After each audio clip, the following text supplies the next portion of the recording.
ஆண்டவரும் மீட்பெருமாயிருக்கின்ற இயேசு கிறிஸ்துவின் இணையற்ற நாமத்திலே அன்பின் வாழ்த்துக்களை தெரிவித்துக் கொள்கின்றேன்.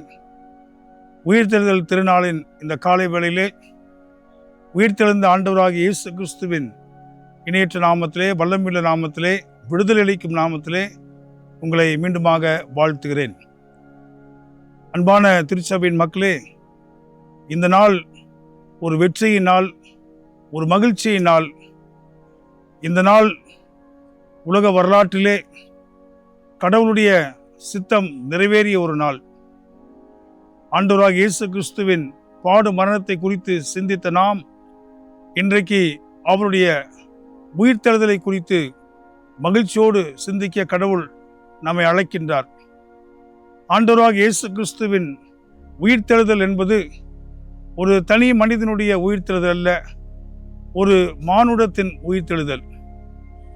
ஆண்டவராகிய இயேசு கிறிஸ்துவின் உயிர்த்தெழுதல் என்பது பாவத்தின் மேல் அவர் கொண்ட வெற்றியின் அடையாளம். ஆண்டவராகிய இயேசு கிறிஸ்துவின் உயிர்த்தெழுதல் என்பது இனி மரணமோ, பாதாளமோ, இருளோ, சாத்தானோ நம்மை மேற்கொள்ள முடியாது என்பதற்கான ஒரு ஆதாரம் ஆண்டவராகிய இயேசு கிறிஸ்துவின் உயிர்த்தெழுதல்.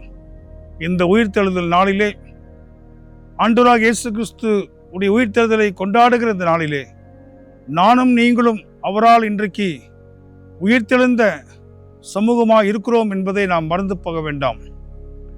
ரிசரக்டட் கம்யூனிட்டி என்று நாம் அழைக்க வேண்டும். நாம் மரித்து போன பல்வேறு நிலைகளிலே, நாம் உணர்வற்று கிடைந்த நேரங்களிலே கிறிஸ்து நமக்குள்ளாக வருகின்ற பொழுது பாவத்துக்கு மரித்த நாம் நீதிக்கு உயிர்த்தெழும்புகிறோம். இன்றைக்கு எல்லா அநீதிகளும் நீங்கி ஆண்டவர் நீதியின் சூரியனாய் அவர் உயிர்த்தெழுந்தார். அவர் உயிர்த்தெழுந்தார் என்ற செய்தியானது இன்றைக்கும் நம் அனைவருக்கும் ஒரு மகிழ்ச்சியை, ஒரு நம்பிக்கையை தருகின்ற செய்தியாய் இருக்கிறது. The transformative power of Jesus resurrection என்று சொல்லுகின்ற பொழுது ஆண்டவராகிய இயேசு கிறிஸ்துவின் மிகப்பெரிய மாற்றத்தை உருவாக்குகின்ற உயிர்த்தெழுதல் என்று சொல்லுகின்ற பொழுது என்னென்ன மாற்றத்தை நமக்குள்ளாக அது உருவாக்குகிறது? அதற்கு ஆதாரமாக மத்தேயு நற்செய்தி நூல் 28ஆம் அதிகாரம் ஆண்டவராகிய இயேசு கிறிஸ்துவின் உயிர்த்தெழுதலை குறித்தான அந்த நிகழ்வை மிக அழகாக மத்தேயு பதிவு செய்திருக்கின்றார். 4வது வசனத்தில் வாசிக்கிறோம், காவலாளர் அவனுக்கு பயந்ததினால் திடுக்கிட்டு செத்தவர்கள் போல் ஆனார்கள். யாரெல்லாம் ஆண்டவரை கொலை செய்ய வேண்டும், அவர் மரித்தவராக இருக்க வேண்டும் என்று விரும்பினார்களோ அவர்கள் இன்று செத்தவர்கள் போல் மாறுகிற காட்சியை நாம் பார்க்கிறோம். அவர்கள் கண்ட காட்சி என்ன? 2வது வசனத்தில் வாசிக்கிறோம், அப்பொழுது பூமி மிகவும் அதிரும்படி கர்த்தருடைய தூதன் வானத்திலிருந்து இறங்கி வாசலிலிருந்து கல்லை புரட்டி தள்ளி அதன் மேல் உட்கார்ந்தான். புரட்ட முடியாத அந்த கல்லை, யாருமே அசைக்க முடியாத அந்த கல்லை அங்கு இறங்கி வந்த தூதன் அதை புரட்டி போட்டு அந்த கல்லின் மேல் அமருகிறான்.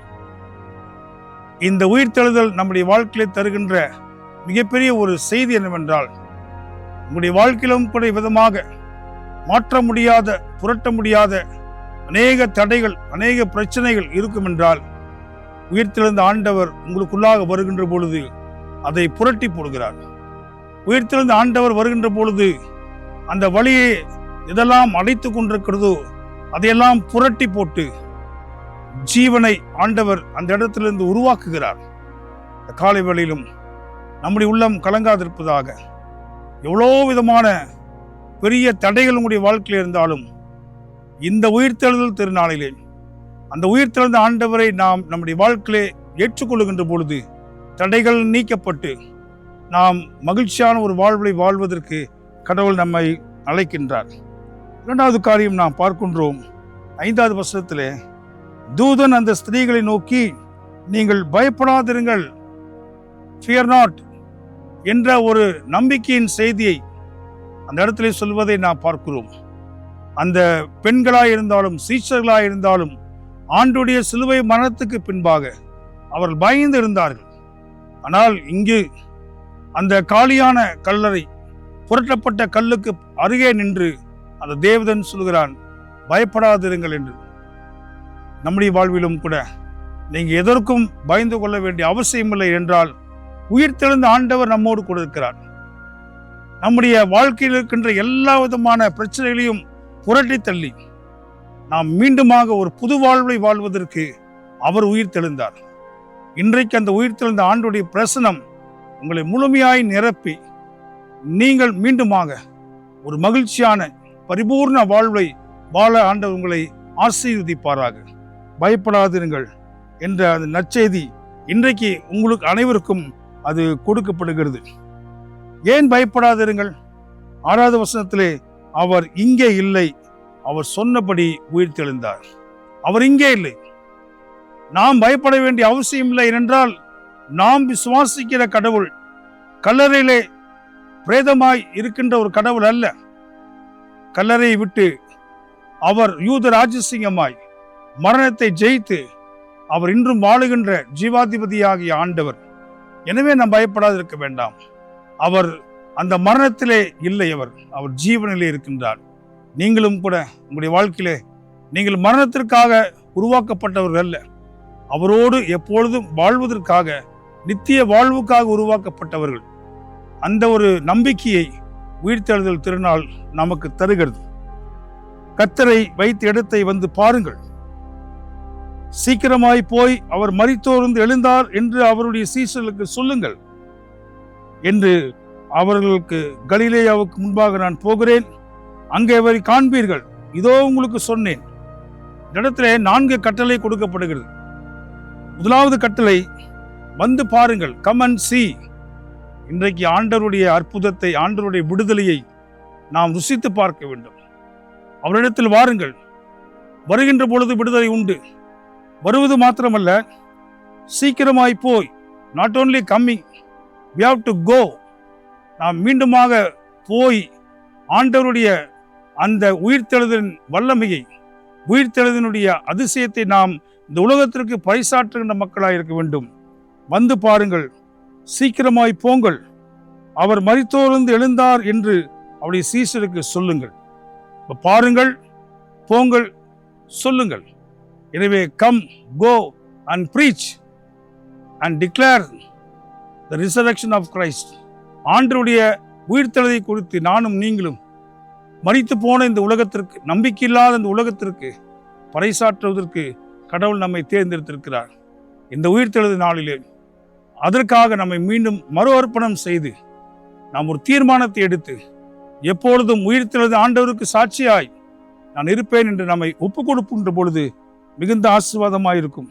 8வது வசனத்திலே, அவர்கள் பயத்தோடும் மகா சந்தோஷத்தோடும் கல்லறையை விட்டு சீக்கிரமாய் புறப்பட்டு அவருடைய சீஷர்களுக்கு அறிவிக்க ஓடினார்கள். வருகின்ற பொழுது பயத்தோடு கலக்கத்தோடு வந்த அவர்கள் மகா சந்தோஷமாய் திரும்பி போனார்கள். ஏனென்றால் உயிர்த்தெழுந்த ஆண்டவரை அவர்கள் சந்திக்க போகிறார்கள். இன்றைக்கு நம்முடைய வாழ்விலும் கூட உயிர்த்தெழுந்த ஆண்டவரை சந்திக்க போகின்ற பொழுது நமக்கு ஒரு பெரிய மகிழ்ச்சி, ஒரு சந்தோஷம். 9ஆம் வசனம் மிக முக்கியமான வசனம்.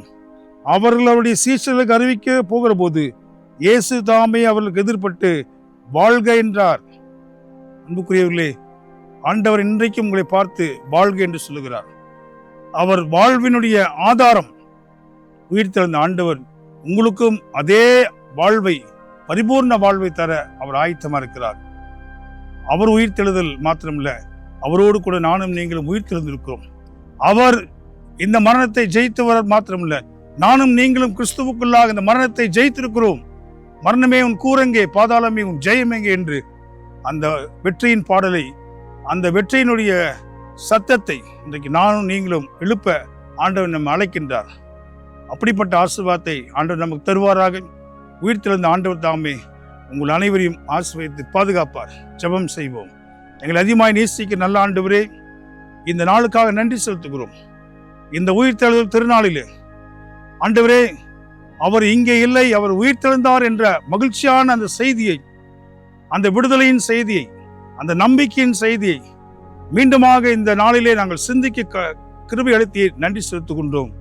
கர்த்தாவே, பாவத்திலிருந்தும் அக்கிரமங்களிலிருந்தும் மரணத்திலிருந்தும் பாதாளத்திலிருந்தும் சாத்தானின் எல்லா அடிமைத்தனத்திலிருந்தும் நம்முடைய உயிர்த்தெழுதல் எங்களுக்கு முழுமையான விடுதலை இன்றைக்கு தந்திருக்கிறது. அந்த விடுதலையின் அனுபவத்தை நாங்கள் மாத்திரமல்ல, உலகம் முழுவதும் பறைசாற்றுகின்ற பெரிய பொறுப்பையும் தந்திருக்கிறீர். அதை நாங்கள் செயல்படுத்த உயிர்த்தெழுந்த ஆண்டவருடைய பிரசனம் எங்களை பலப்படுத்த வேண்டுமாய் இயேசு கிறிஸ்துவின் மூலம் ஜெபிக்கிறோம் நல்ல பிதாவே, ஆமேன். மீண்டுமாய் உங்கள் அனைவருக்கும் உயிர்த்தெழுதல் திருநாளின் வாழ்த்துக்களை தெரிவித்துக் கொள்கின்றேன். கடவுள் நம்மை ஆசீர்வதிப்பாராக.